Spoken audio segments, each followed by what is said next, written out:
party or whatever like that in the inner city, and they're telling the whoever's running for mayors every election, this is what we want. Otherwise, if you don't give us what we want, you don't give our vote. Hey, so not yeah. like you said, in 50% black cities, that vote counts. Now they're trying to do some backhand tactics in my city. They're busting in whites to come live in our city. Like in the past 5 years, I ain't never seen so many white people in the hood trying to gentrify the hood. But your white skin ain't gonna stop a bullet. You know what I'm saying? Your white skin ain't gonna stop drug addiction and drug abuse in the hood. It's drug selling. So I see it. They're trying to gentrify it, but it's not stopping, whatever they're thinking on their side, it's not basically working. You know what I'm saying? I don't know who's on their side calling the shots, but they need to come together and, you know what I'm saying? We need to come together on our side and be more smart and proactive politically, you know what I'm saying? To get the people there that has our voice. We don't have a voice, a political voice in these cities. But you know what, man? Look at how often the Democrats try to use our struggle as a pathway to get other groups resources, right? Mm-hmm. And you look at a situation like this is the reason why I'm just through with them. It really pisses me off. After all these years of Obama and George Floyd and all these things that happened, we should already have a hate crime bill, because that hate crime bill, not only does it protect us from a legislative perspective, but it also sends out a message that you can't just treat Black Americans any kind of way. And if anybody deserved that hate crime bill, it was us. Right. That's the reason why I say at this point, those of you who continue to support them, you are an enemy to the Black community. I don't want to hear nothing, man. I don't want to hear anything. Right. Continue to support them. And like you said, bro, at every level, from the federal level down to the state level, I can show you so many stories where the Democrats are associated with misallocation of resources. Right. They allocate our tax dollars, you know what I mean? Our resources are allocated to other groups of people. You know what I mean? Right. You got to think about it. The Black experience is basically funded and defunded by the same regime. They make so much money off of Black struggle. So why would they put funds in the hood to alleviate that struggle when they making billions off of it? You know what I'm saying? This shows you that we have all this stuff about studying reparations. It's like the Democrats. How many times have you seen a Democrat on stage talking about the Black struggle? But yet and still, when it's time to get some tangibles, no way, Jose. But no problem giving those tangibles to immigrants. No problem giving those tangibles to LGBTQ. No problem giving those tangibles to Arabs. In corner stores all over Black America, Arabs, Indians. But the thing about it is, brother, you talking about the amounts that's current. They owe us from way back. You got to count lost interest from 400 years since you founded this country. And I don't think they can afford the real dollar amount. So that's why another podcast, we broke it down. I think I broke it down to how many Black Americans compared to that was, foundational Black Americans that, under slavery. And then we calculated to around $7.7 million per descendant of foundational Black American. Now, the American government can do that. That would be basically a cheap way to just get over it. But it's so many rancid, I'll say bigoted, the white supremacist minded political and economic structure. They would never allow that to happen. You know what I'm saying? Let me tell you something, right? And I'm gonna let Pretty Boy and I'm gonna get in there because I know Pretty Boy be cooking too, right? But this is the thing. So we just spoke about all that spiritual, emotional talk. You know what I mean? See, when Martin Luther King did it, he was genuine and he got things done with that. See, he was a warrior. Some of your warriors don't always look the way you think. Like, even though he was talking like that, he actually got us some kind of substantive change. You know what I'm saying? Mm-hmm. So if you're talking like that and you can get things done, that's a different story. But the reason why the Democrats do a lot of that as well, where they stand up at a podium at a press conference and they just talk about the Black struggle, and it's really a glorification of how we were dogged out. Right. And mm-hmm.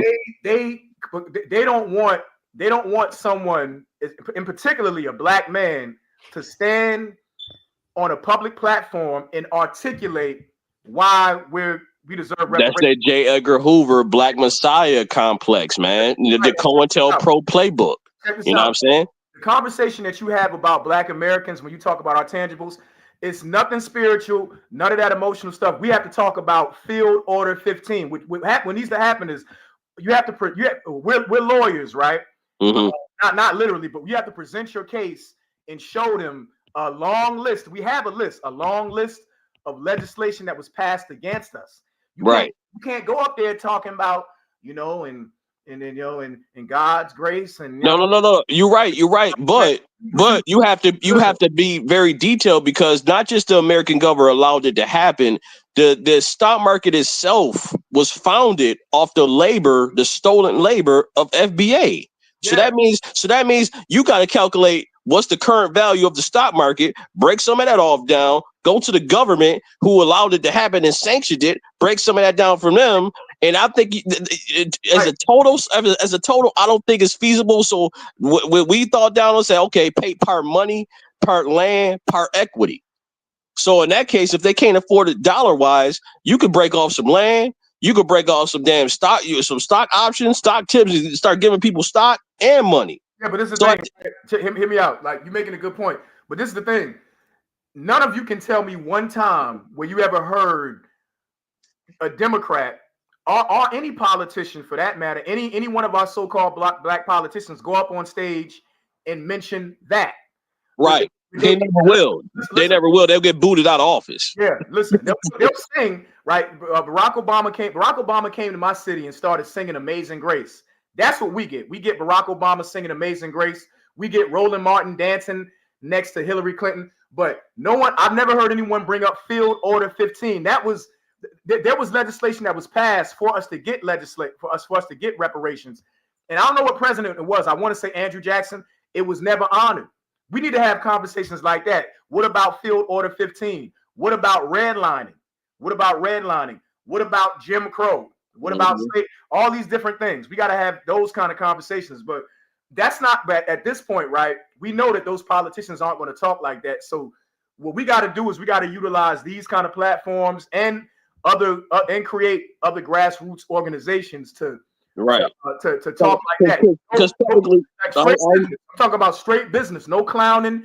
Right. A long list of tangible things that actually took place, things that have been proven historically as far as what was done to us, because that helps validate our claim. We have to validate our claim objectively. We're not going to get anywhere in front of white folks talking emotionally. No way. But like remember what we said the last show about getting our own ghost towns. Once the land is acquired, you could draft your own constitution. You know that, right? And incorporate that constitution or whatever charter on that land. Yeah. So we could do that.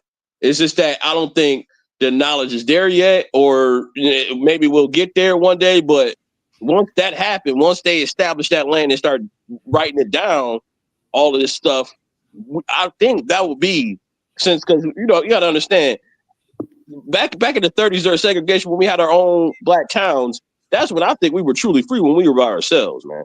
Yeah, man. But this is what we're gonna do. Pretty Boy, I'm gonna bring up Pretty Boy, Jesse, and Street Media back here too, because we're gonna end it. But I'm gonna let everybody speak, and I gotta close. But Pretty Boy, you got it. What's up, chat? What's up, T? Salute. What's up, Samurai? What's up? I'm a couple of degrees of separation from this actual case, because I'm gonna break it down kind of quick. When I was living overseas, I was overseas for a while, and I was forced to have to come back because I had aging sick parents, and so I was overseas for about 10 years, and then when I came back, I kind of went through like a little bit of a phase where I was kind of disconnected from the United States. You know what I mean? It was like I was going through a little bit of a culture shock. So because I had been out overseas for so long, and I would come back to the United States for like a month, and then I would go back. You know what I'm saying, all the time. So, and that's what Nike had did for me for a while. But then I was forced to come back. So Nike kind of did me dirty, and they was like, nah, we need you over here. You know what I mean? In this part of the world, you need to do this. In the case, so I was like, well, just place me over here, place me back in the States. And they were like, yeah, but you know, and so I went through this whole problem with them. So I was kind of a little bit of, asked out because, at one point I'm like, okay, what am I going to do now? So I met this one cat who gave me an opportunity, here. He was like, a brother, what I mean? He spent half his time in the Bay Area, what I mean? Half his time growing up in the Bay Area and half of his time growing up in Sacramento. So Tyre he knows him, you know what I'm saying? This is part of his family. He actually grew up with this young kid, you know what I mean? And this guy he became my ace. You know what I'm saying? My ace. He gave me opportunity. He was my boss at first. We was real cool. You know what I'm saying? Then it got to the point where we developed a friendship. Most of the time you work with people, and then once you leave and move on or whatever, you don't see them again. In this case, not with him. You know what I'm saying? He hit me to the game, like moving back as far as like, when I came to the Bay Area, he let me know what it was in regards, to in the Bay Area and all that. So like, when this actually happened, because I was following this case because of him, you know what I'm saying? He actually moved to North Carolina. He just recently moved there like a year and a half ago. But and he wanted me to come out there with him and start up his business. But I was like, nah. So in regard to it, it's like, so I've been kind of following this case and seeing what's going on, you know what I'm saying, and how they beat him, you know what I mean? And I was like, hey, trying to keep up with them. He's like, they family's hurt behind this. This is a real friend of his family, you know what I'm saying? This dude was not no goon, you know what I'm saying? He wasn't no goon, he wasn't no gangster. In fact, he was really a skater, you know what I'm saying? Skater and an artist, you know what I mean? He actually, he actually was sponsored by some places, some things out here in Sacramento, because that's where I was working. I was in Sacramento for a couple of years, and the whole thing is like this isn't a George Floyd situation. You know what I'm saying? George Floyd was tragic. You know what I'm saying? Don't get me wrong, that was tragic. You know what I'm saying? But he had a little bit of a record. This person had nothing, bro. You know what I'm saying?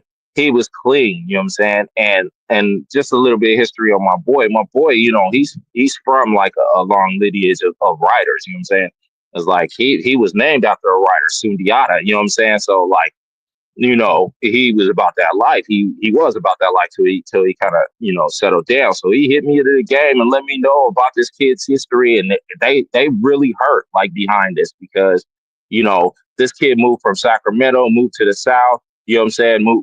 Moved there and thought, okay, let me slow it down. You know what I'm saying? Because, the California lifestyle is a little bit fast. He wanted to slow it down. You know what I'm saying? And what he was doing, and he wasn't really getting the sponsorship that he really needed, you know what I'm saying, to blow as a skater and, you know what I'm saying, his artwork. So he moved to the South. And then he's basically lynched, because this is a lynching. Because this is what they do constantly over and over again. When Ice Cube say, black police showed up for the white cop, and that's what they did. Obviously, that's what they did in this situation. Now, all these people that's speaking, oh well, you guys aren't really going hard on this because it's some black cops that did it. You know what I'm saying? It's like no. It's part of the system. It's the system. It's the same system. You know what I'm saying?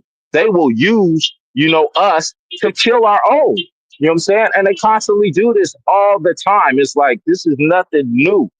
You know what I mean? It's like, we all know a situation where a cop, you know what I'm saying? If you've been in the streets at one point, where it was a black cop that did us dirty. You remember Rampart Red? You know all about it. You know what I'm saying? We know about this. You know what I mean?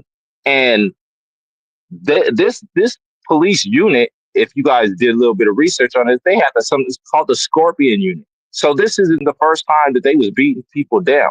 You know what I'm saying? There's a lot of internal gangs we know that are in law enforcement, and they were one of them. You know what I'm saying? If you really look into it, their unit was known for beating up dudes, taking their stuff, and doing all kind of crazy stuff. You know what I mean? To people like this, and the word on the street is that dude is actually one of the cops actually. His girlfriend. I don't know if this is 110% true. You know what I'm saying? And I'm just saying what the word on the street is one of the police was actually one of his girlfriends his ex-girlfriend was working with Tyree at FedEx, and he had a relationship with her. You know what I'm saying? But that, I don't know if that was brought up in the court. You know what I mean? But it's like he goes out there and just like, okay, it's cool, whatever. Starts messing with this chick, and then then there's drama. When's the last time you seen somebody get yanked out their car for running a red light, bro, and get beat to death? Right. You know what I'm saying? It's like, bro, you know what I'm saying? I ran red lights, man. I've got speed, all kind of speeding tickets. You know what I'm saying? They never drug me out my car and beat me to death or even put their hands on me. Here's your ticket. See you later. Have a nice day. You know what I'm saying? You pay this $500 fine or whatever. But he had to no gang get beat, affiliation either. He had no gang affiliation. I don't know. I know this. I know this. He had none. He was a square, bro. You know what I'm saying? He was a skater. You know what I'm saying? It's like, bro, you know what I'm saying? He was a straight skater boy. You know what I mean? It's like, bruh, it's like there was no reason for them to do this to him besides just trying to jack him up, beat him down. What they didn't expect for him was for him to die. You know what I'm saying? And I don't know if you guys have actually watched like the cases, the actual what went on in court, where the prosecution actually had a camera up there and was saying, look, this dude did a field goal kick straight out of the prosecution's mouth. Look, this is a field goal kick, and if you actually watch it, they beat him, bro. You know what I'm saying? They literally beat him. You know what I'm saying? They were taking turns on him. You know what I'm saying? One person hit him with a stun, got another one throw like 4 or 5 sets on him. It's like, and he knew, you know what I'm saying, being from Sacramento, you know what I'm saying, he knew, okay, I'm about to get my ass whooped up in here. They opened the door on me. Oh, but let me take off and run, because they were running. He was running from them. He wasn't running because he committed a crime, not for no speeding ticket. He was running for fear out of his life. And they didn't take that into consideration. So that shows where we are at in this country. You know what I'm saying? And especially right now in this climate, in this current climate, they cannot make any excuse and say that, hey, this person was a criminal. You know what I'm saying? Because they used that with George Floyd, and the whole country turned up. You had people overseas turning up because of this. It's like because of the George Floyd situation. But this one, if anything we should turn up, it would be over this. This is a hardworking young black male, man. You know what I'm saying? Getting beat to death. He was targeted. He was targeted, brother. You know what I'm saying? If once the police catch you and you clean, oh, they gonna go hard on you. They gonna probably do something to you and try to fight you to put you in jail. To make you have a charge. Of course. That's what's up. But look, this is what we're gonna do, pretty boy. We gotta I gotta wrap up. Let me bring up Jesse PARRIS, then Street Media. Then we gotta wrap things up. Go ahead, Jesse. Hey, what up, chat? Peace to the chat, peace to the panel. Great build here. I agree with everything y'all been saying. One thing that hasn't been said, though, is that police chief. That police chief, CJ, she come from Atlanta. She was part of the Red Dogs. She started the Red Dogs out there in Atlanta, and they was doing the same thing down there in Atlanta that the Scorpion unit was doing up in Memphis. Now, for those that don't know, I ran for public office out here in Denver, Colorado. I ran for city council and mayor and House District 8 for my state of Colorado. The thing is, we got to put our money where our mouth is. We keep saying we need to get people in these positions that's going to represent our best interests, that's going to represent our lineage, and it's going to come with them tangibles. But what we're not doing is putting our money where our mouth is. I did not get the support nor the funding that I needed to win my race. For mayor, for instance, Bloomberg gave the current mayor, Johnston, the one that said that he was down to get arrested for these illegal immigrants, he gave him $6 million. That's the only reason why he's the mayor. And that cracker broad, Kelly Brough, is not the mayor. Excuse me. The white broad, Kelly Brough, is not the mayor. So we can talk about, we need to get these people in position, but we got to have like super PACs. We got to get rid of Citizens United because there's a lot of money, a lot of corporate money that's involved in politics. Now, I've been learning as I go, like Nellie Fuller said, we're still learning, like we're still learning the system of racism and white supremacy. I'm still learning how this politic game works in a democratic state, in a democratic city. Now, these people, All they care about is the money. So if you want somebody in office that's going to do something specifically for you, you're going to have to fund that candidate. You're going to have to put your all behind that candidate so they can get into that position to do the bidding of you. Because remember, politicians work for you. You don't work for politicians. They work for you. So I wanted to add that also. This is clearly an act of blatant racism, white supremacy. They talking about they moved the case over to Chattanooga because pre-trial controversy or whatever.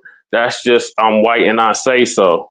And they knew if they had did it in Memphis, that them officers actually might have been charged. You know, they didn't even charge all the officers involved in it as well. Because I watched that video, I covered it on the Frontline Black News extensively, and there was more officers involved, but they only charged 5. And the 5 that they did charge, they only came down on 2.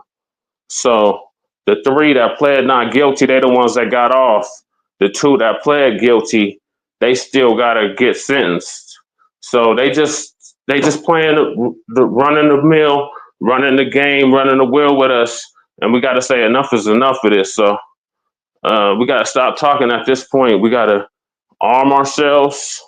We gotta get ourselves, you know, in war time, because we're at war, Black family, FBA family. This is war.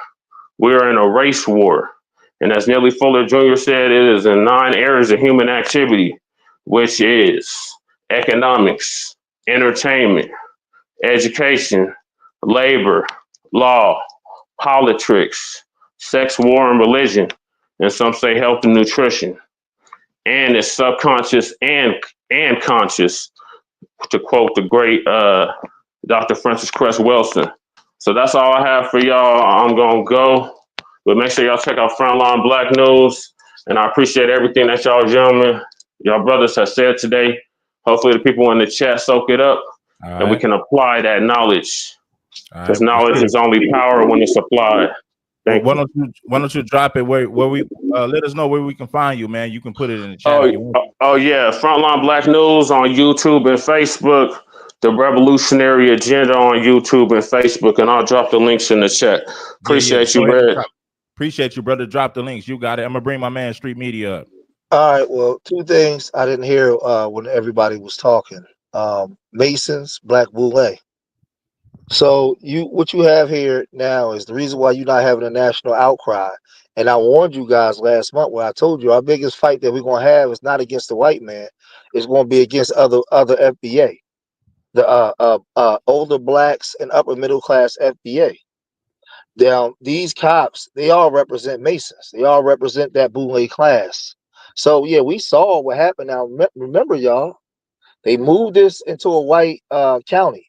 And those white officers, those white people there, even though they don't like black people, because they're police officers and they killed a black person, they're going to find them not guilty. Now, had those same black police officers did that to a white person, they wouldn't have moved that to that county because those white people would have wanted blood, right? So what I'm saying is, as FBA, we don't have no friends. Even a lot of FBA people ain't our friends. Everybody saw the video.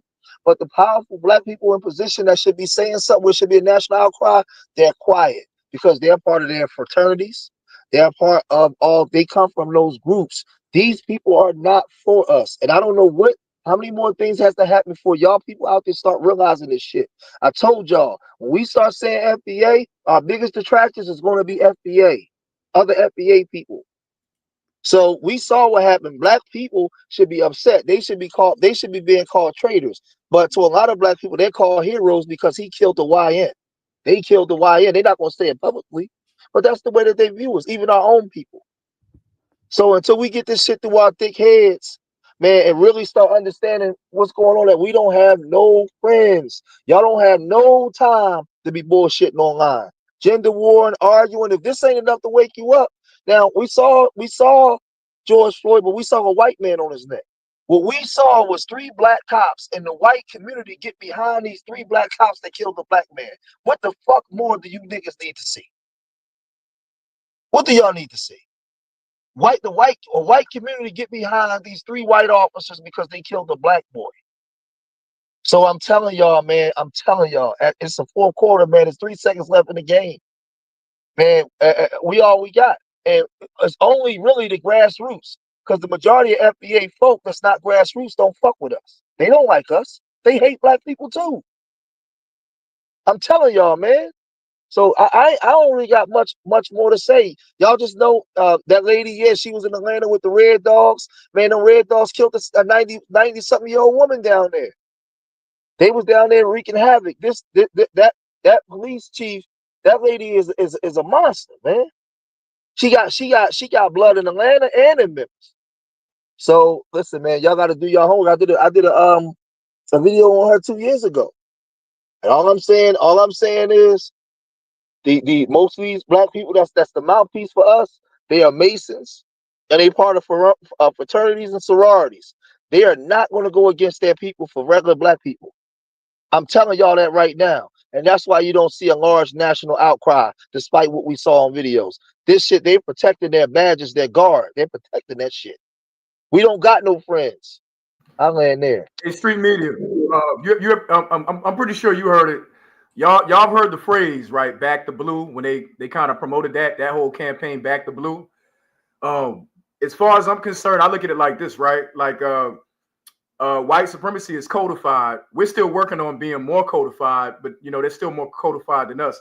When you hear these terms like back the blue, and you see that support for those black police officers, as far as I'm concerned, when I hear things like that and I hear them say back the blue, the translation to the people who say that, they'll never say it outright, but the translation is back up white supremacy. So those jurors that got those I'm not gonna call them brothers, those black males that got those black males acquitted, in their mind it's like back the blue. Back the blue means back up white supremacy, the institution. Like, they know their institutions. White folks know their institutions. They know that they can't say certain things outright, but that's what I hear when I hear people say back the blue, back up white supremacy. So even if it is black police, hey, Trav, look, right? Because there's people in the chat room saying, I don't think that the FBA, real quick, 10 seconds. I need y'all to stop saying that. Listen. It's more FBAs that hate FBA than it is these damn immigrants. I'm telling y'all, man, amongst our group.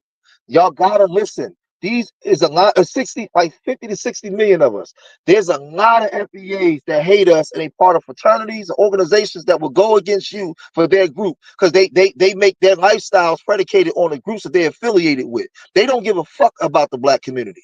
So I'm telling y'all, man, don't stop saying that they not FBA. Yes, they are. These motherfuckers be FBA. Our biggest traitors to our community is our own people, our own group. Right. Well, hold on, street media. Let me ask you this. So you know for sure that those officers, you know for sure that those officers are all FBA. I did a video on it when it first happened, and the majority of those guys are black Americans, or they got black American names. What I want to say is, what I'm trying to say, Travis, we got to get out. Oh, real quick, let me answer it. Let me answer it. We got to get out of this notion that when something bad happened, because a lot of guys listen to Tariq Nasheed, and I'm telling y'all, when something bad happens, we can't just go and keep saying, well, they're not FBA. In our communities, a lot of shit happens, and a lot of these black people that's in city council across, these niggas is FBAs, man. You got immigrants, don't get me wrong, but the majority of our niggas is FBAs. I think they class them. I think they class them as tethers. They class them as tethers. It's FBA and there's tethers. No, so they're part of the tether class. Yeah, no, we know, but that's not the conversation. We know what the tether is. The conversation me and Travis having right now is, and I'm saying, listen to me, y'all. We know what tethers are. What I'm saying is, in Chicago, in Philadelphia, in Memphis, in these places like that police chief, she's an FBA. No, I think you're getting confused, brother. The FBA is respect for your lineage. Those people who have disrespect for their own lineage, we don't call them FBA. They're non-FBA. They're coons. We call them there by their name. Brother. That's not what I'm talking about. That's not the conversation I'm having right now. We know the difference between that. That's not what I'm saying. We know the difference when groups come here and they undermine us and they try to undermine our progress. All the tether is an immigrant, Sambo, or coon. We know that. That's not the conversation I'm having. The conversation I'm having is our group, amongst our group. When you get a lot in the black clergy and a lot of these people that's Masons and a lot of these people that's part of sororities, they are not for our group. Now they are part of us, but they don't represent our group in the manner in which they should. That's what I'm speaking to. So we don't class them FBA, even though they're But they are foundational FBA. black. We don't class them They that. still FBA, bro. But They it's the still thing. FBA regardless of what we call them. I got a question about what you're saying from a tactical standpoint, right? Hear me out. From a tactical standpoint, are you saying that FBAs just need to focus on FBAs and that's it? Like we need to focus on addressing that. Like we don't need to address outsiders that violate, because we do. I'll say this. I'll say this confidently. Foundational Black Americans don't have a problem with calling out coons. We just we do have a problem. We do have a coon problem. Absolutely, I acknowledge that. But I feel like we do address the coons and call out the coons. But there's a certain level of power that we don't have. I want to answer it because you asked me a question. Let me answer that for you. Sure. The problem is right now when we use our common sense, the mouthpieces that's for us on a national scale, that's not immigrants. These people that are foundational Black Americans from the soil, they don't represent us. That's why I'm trying to tell y'all why the Black people in the national outcry don't say nothing, because they're Masons and they're part of those. I think we have to rely on the grassroots, brother. Let me speak for a minute. Let me say what I'm saying without being cut off. Yeah. What I'm saying to the people is in the chat. Those people we're FBA, we're 10 toes down with grassroots. The same way you had on the civil rights and Black Power movement. You got mouthpieces that are foundational Black Americans, but they're connected to them. They don't speak for us. That's why they can get off despite the video, and there's no national outcry. We're giving the outcry, but the people that the power to create the outcry, they're silent on this shit because they traded on us. They're not our friends. We don't have no allies, even the ones that look like us. That's what I'm saying. This white supremacy's first line of defense is the coon. We know that. Like tell us. This is my thing, Street Media. What we saying is, tell us something that we don't know. We know that there is no other demographic that considers themselves to be true, genuine allies with foundational Black Americans. We know that. Even if we say, saying it 100 times, it doesn't change. I'll give you an idea, Trav, because we had this conversation last show. If we have our own town, FBA town, and that stuff is going on, you'll get your FBA card removed, and probably you'll get your money back for the land you bought and kicked out. That's what happened. I'm straight up, because I don't play with them type of people. If you're affiliated with organizations like that, go be with them. Go live with them. You know what I'm saying? That's how I put it with them. I'm straight. But the problem is, and what I'm alluding to is, I know that we all know this, but based off the topic, when you see these cops getting off, they're getting off because they are part of those organizations. And there's really a smack in our face. And in order for us to really get shit done, there's going to have to be some type of civil war within the community, because we got to out and get rid of these people. Don't start speaking that language, brother. You know, it is what it is.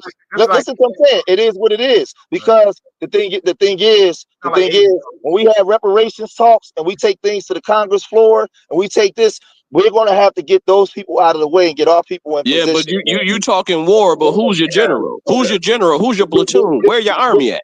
No, listen. I'm not here to debate you, bro. Do you got 5,000? You got 10,000 FBAs with you? Listen to what I'm saying. See, because what I'm saying. No, hold on. You're turning into a debate with me as if I'm saying something wrong.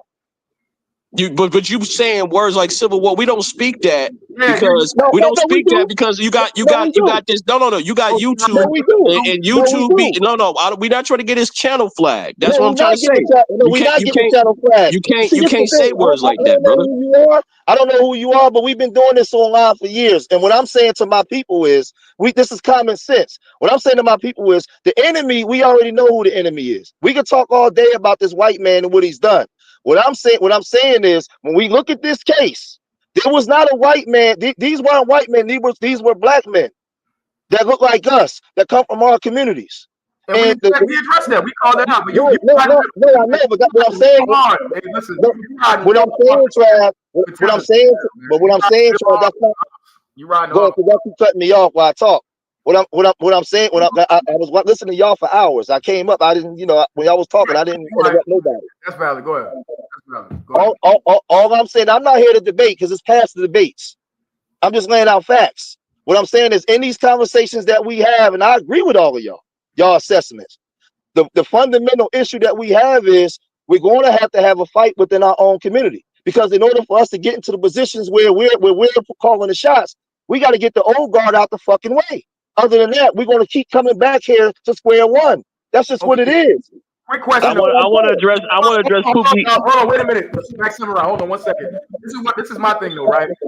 Fight, street media, and I don't know what your perspective is on this, right? But a fight is not always physical. Definitely, we need to be ready for the physical aspect of. We need to be ready. We need to be combat ready. I'm not downplaying that. I'm all about that. But what I'm saying is, a fight is not war. War is not always physical combat.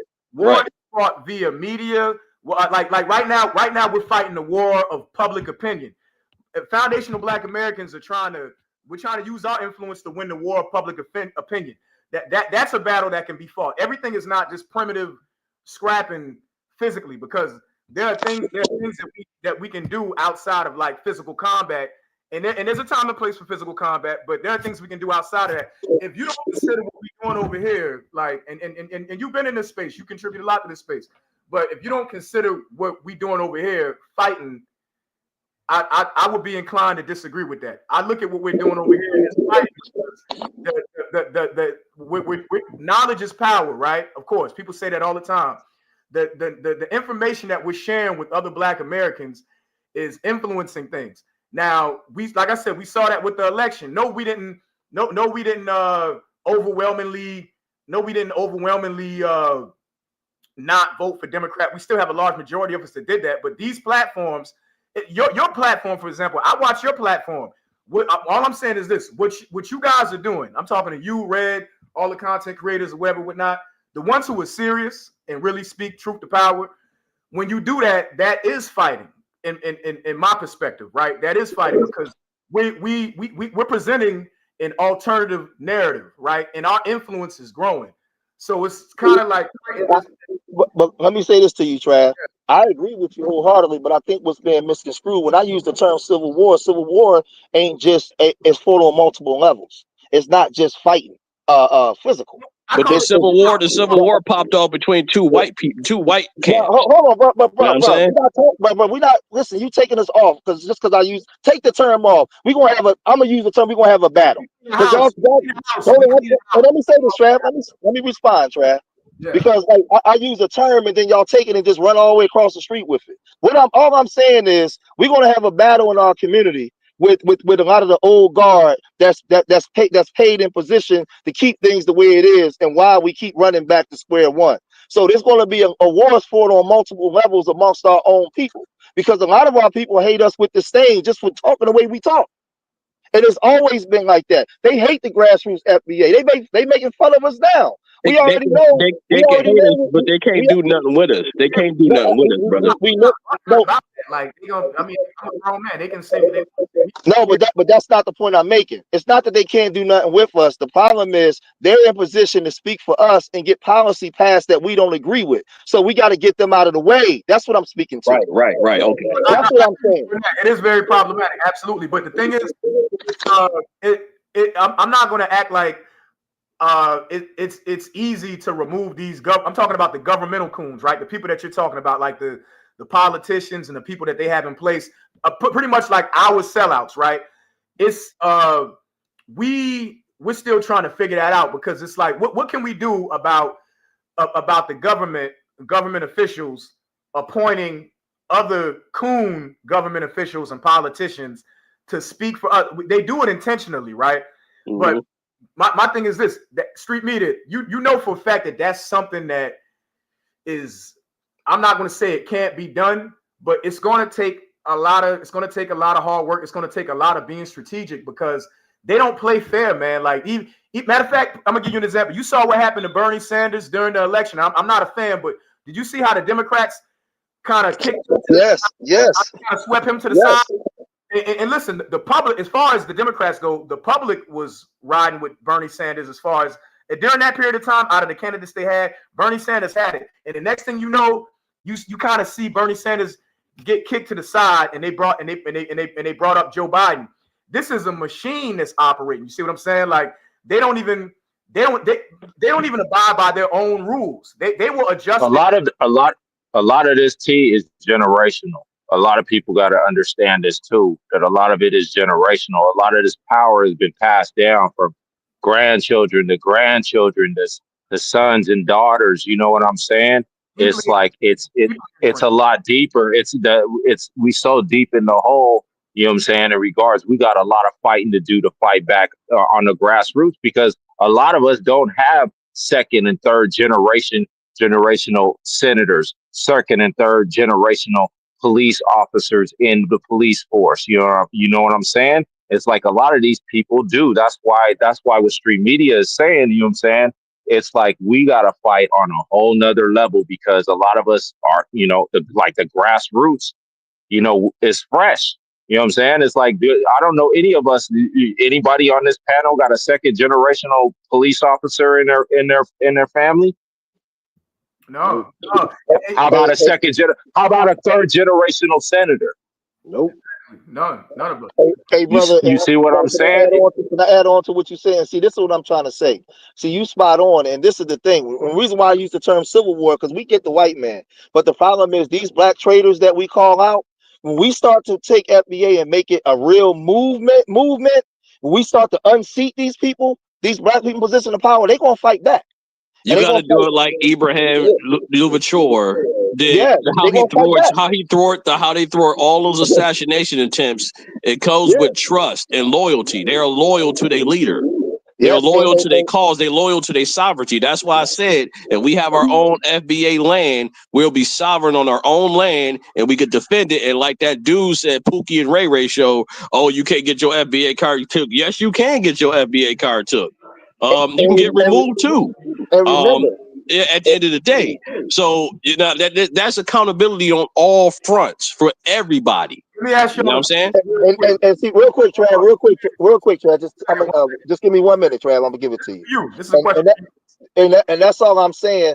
All I'm saying is these black powerful judges and these black powerful people in position.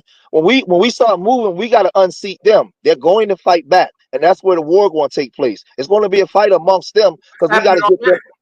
Yeah, we got to get them out of the way. In order for us to make the progress we want against the white folk, we got to get the buffers out of the way. Well, brother, you could knock two birds in one stone by isolating yourself away from them, segregate yourself away from them folk. That's why I said, like me and Trav said the other show, we're going to keep getting beat over the head with these situations until it happens. Once some time and point, it's going to come to a point where all FBA going to have to come together and be somewhere. Hey, this is the one thing I'm going to say, y'all. Hear me out, right? We speaking of war, all right? So understand this. War consists of different battles. The Civil War consisted of the Battle of Bunker Hill, the Battle of Fort Sumter. At the bottom line, what I'm saying is war consists of different battles. So, for example, this Tyre Nichols battle, okay, we lost this particular battle. But to the white supremacists, the Alabama boat brawl is like, okay, they lost that battle. We've lost some battles, we won some battles. The primary thing is we want to win the war, right? And I feel what you're saying about getting those officials removed, street media, and the backlash is going to come with it. I agree that there will be a backlash. But what I'm saying is, are we not looking at that right now? It's not ramped all the way up, but do you not see the Democrats tweaking because they're losing black support? Oh yeah. And we did that. And now you still, like, for example, you still have some black Americans on that Democratic plantation, right? Or they might be on the Republican plantation. You got coons over there too. I know I talk so much about Democrats. I don't want y'all thinking that I don't see the cooning on the right. You got cooning on the right and the left. There's coons everywhere. They're falling out the sky. But what I'm saying is, I think that we're already seeing a little bit of that. I'm seeing the Democrats try, like you got Jasmine Crockett talking about they not like us dancing. We saw it during the Kamala Harris knew that she was struggling with black men in particular, trying to use all these different tactics and all of this different all of these different theatrics, right? Different theatrics to try to pull us back into that party. Because if they don't have that overwhelming support, overwhelming support, they're not going to get the House or the Senate or anything else. We've done that, right? But there are still more that need to be removed. But I just can't. I don't think that we're not fighting. Like that's, you may agree. Well, C-Mac in the chat made a great point. He said it's the money. You know what I'm saying? And the money has a lot to do with it. But back to the generational money, you got an 84 or 70-year-old man, you know what I'm saying, who's got generational wealth. He's gonna put money in these senators' pockets to say, hey, bruh, you know what I'm saying, this is what needs to happen. And we haven't got to that point where we're willing to do that, where we're willing to buy politicians. Because let's keep it real. Let's stop lying and thinking that it's a fair voting system that we're living in, because we're not, bro. You know what I'm saying? Let's keep it 100. We are not living in a fair voting system, not at all. You know what I'm saying? Power is influenced by the dollar. You know what I'm saying? If I could go to one of these policeman balls and put $50,000 in the air, here you go, man. Just go ahead and let me give you this. You know what I'm saying? You know what I'm saying? Towards your campaign to be the next police chief. Who you think he's gonna listen to when I make that phone call and say I need a street light fixed? A person that voted for him that gave up nothing, or somebody that put $50,000 in his pocket? And it goes all the way up the line. You know what I'm saying? It goes all the way up the line until people really, really see that. We're always going to be in this fight with words. You know what I'm saying?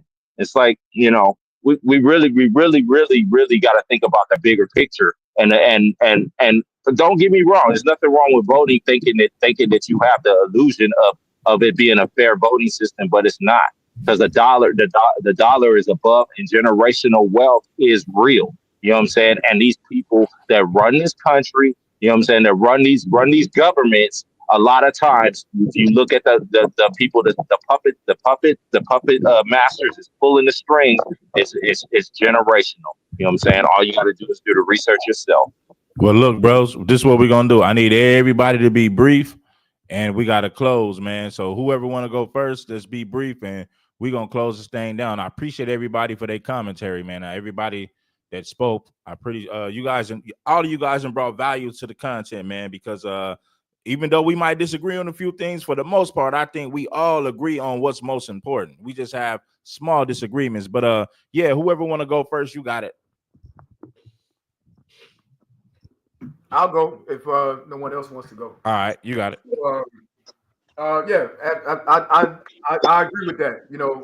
And this is healthy, y'all. Like, you gotta have stomach for this. It may be brothers with different with slight differences in opinions, but overall, make sure that you keep yourself in a circle of people that want what's best overall for your people. I mean, I do believe that the brothers up here want what's best for the overall collective, right? So this is the thing I said earlier, right? A war consists of battles, right? I know it's difficult to see young black men slaughtered in the streets. You never really get sensitized to that, but we have to look at it like, okay, this is a battle that we lost in the short term, but we got to apply that pressure. The Nichols family, they need to appeal if there is an opportunity to appeal. Also, like, remember how we talked about those unconventional methods of addressing injustice. Like I said, you don't talk about it, publicly, but Memphis need to be huddled up in Memphis right now, figuring out what kind of recourse, what kind of response they can have to the injustice. Anytime you receive injustice and justice is not in place, you have to, Patrick Henry said, give me liberty or give me death. You know what I mean? You have to be willing to step outside of these systems to address it. That's where you separate the men from the mice. That's where you separate the men from the boys, and you see who's who. That's where you see, all the bandanas on your head, all the gold in your mouth and all that. That's when you see who's who. And you'll be surprised to see who the actual warriors are in your community when it's time to take on white supremacy. We got a lot of dudes that look thugged out, and they'll tell you, I'm a real street nigga and this, that, and the third. They got the whole act down pat. But then when it's time to deal with white supremacy, you know what I mean? They tuck tail. They tuck tail and they run. Some of y'all ain't got the heart to even speak up on white supremacy. You know, you ain't even got the heart to speak about it. Much less are you ready for combat. You know, so I just want to say this, man. Salute to the riders. I got some things I'm thinking of. You know, I want to create a rider network where I've been following YouTube, I've been following all of the riders, and at some point I want to try to do something to bring us in the same space, even if it's a social media page, a social media account that kind of herd all of the riders into the same space. You know what I mean? So that's just an idea that I have, and I got a lot of you guys in mind for that. Pretty Boy, Black Samurai, Street Media, Red. I got a lot of people in mind for that. Just trying to bring the dudes that don't have any holdback, the dudes that spit truth unapologetically, the people that we know ain't gonna fold, trying to get us in the same space, you know, from East Coast to West Coast, down South, all that. It's gonna be beautiful. But different brothers with different accents, but all foundational Black American brothers, you know what I mean? To try to create a think tank where we can put each other in the same space, and we'll have a conversation and see what can come from that. You know what I mean? But other than that, I just want to say, man, condolences to the Nichols family and salute to those who did support them. And it's not over yet. You know what I mean? I told y'all a long time ago, this takes stamina. It takes a lot of stamina when you really love your people, when you want what's best for your people, especially being a Black American. So we got to continue to cook, continue to grind, continue to have these conversations. And like I said, it's just a battle lost in the overall war. You know what I mean? That's it. One other thing I'm gonna say before I go here, leave, is we gotta reduce damages where we can, right? All right. So this is what I mean by that. If you are a grown adult and you have the ability to buy a firearm and you don't have any felonies, anything like that, and you're a Black man in this country, all right, I strongly encourage you to get a firearm and exercise your Second Amendment right. You know what I mean? I strongly encourage you that and to train and become efficient, right? And become efficient with those weapons. We got to become more tactical. Other thing too is we got to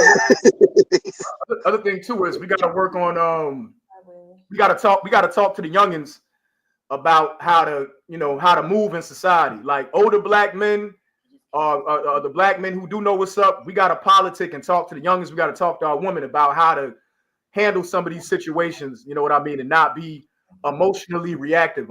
That I'm not saying that was what happened with this Tyre Nichols case. Like Tyre Nichols was not in the wrong at all, but we got to do that with our people to try to avoid damages and try to avoid taking losses. You know what I mean? So protect yourself. If you can get a firearm, get a firearm. You know what I mean?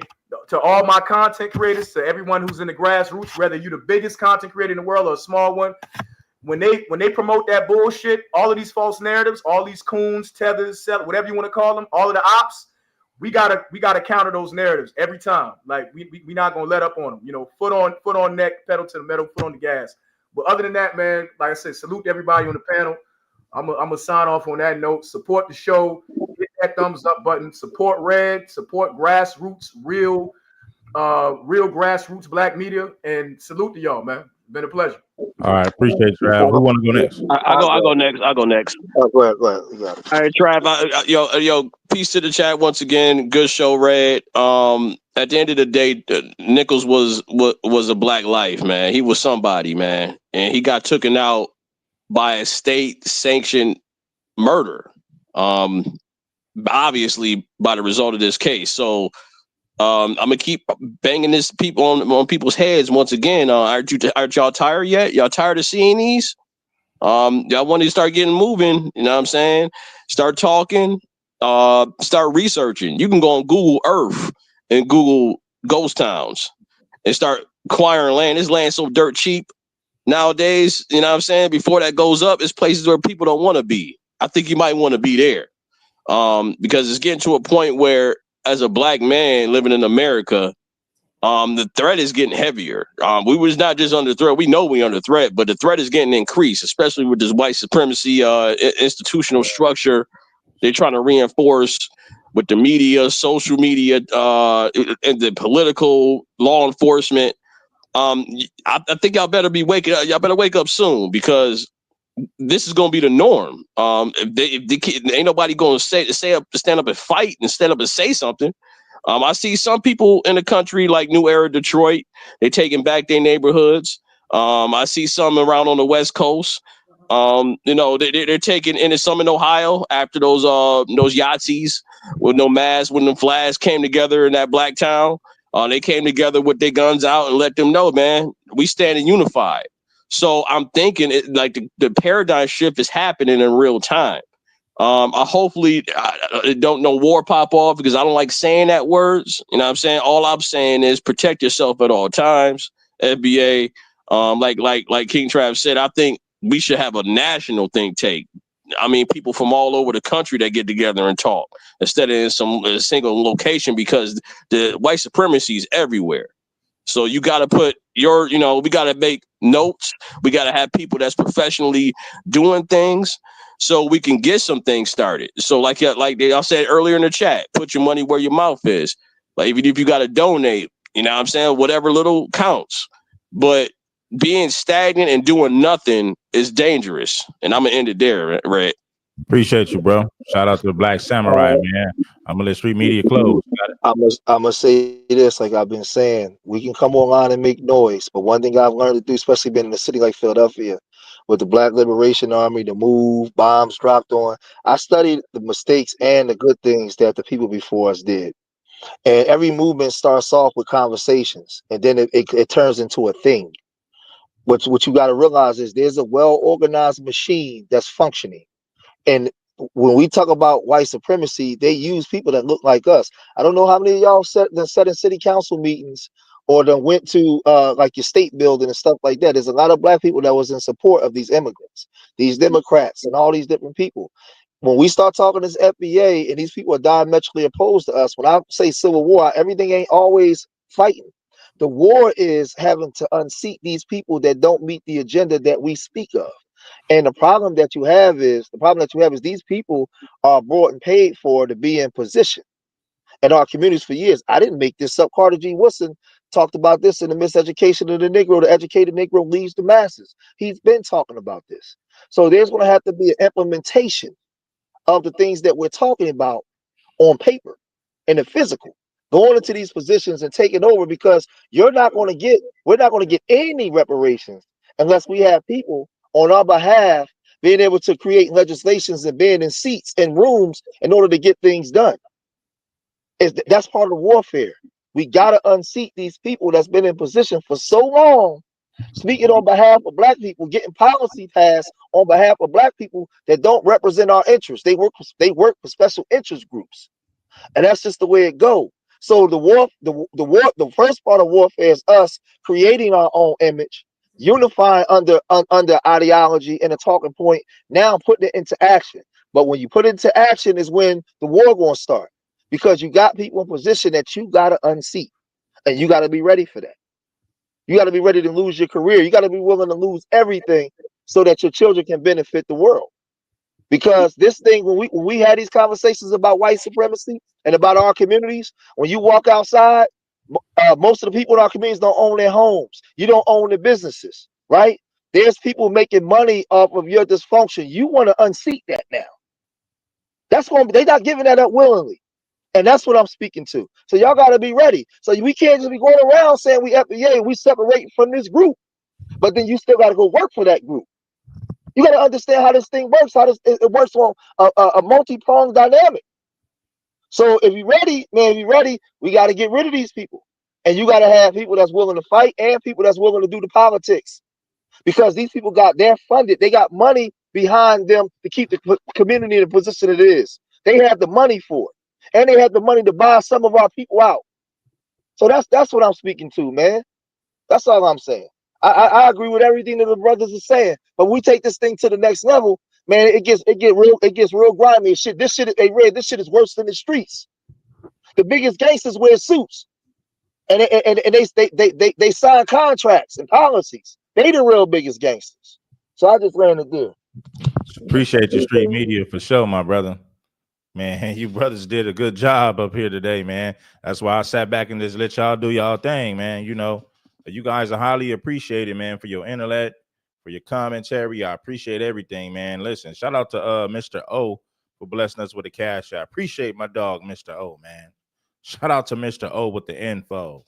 You know, go over there and check out his channel. Shout out to O. Shout out to C-Mac, man, for blessing us with a cash app as well. Check this out, brothers, man. I'll be back later with a show. I'll be back with another trending topic show tonight, like around 9:45 p.m., 9:45 p.m., 10 p.m. tonight. We will come back with another trending topic show. So make sure that you guys tap in for that show. Peace, love, and blessings. Giving you game to keep you from stressing is Red Supreme. Shout out to everybody. And hey, man, I'll be back at you guys with another one later on tonight. I'm gone.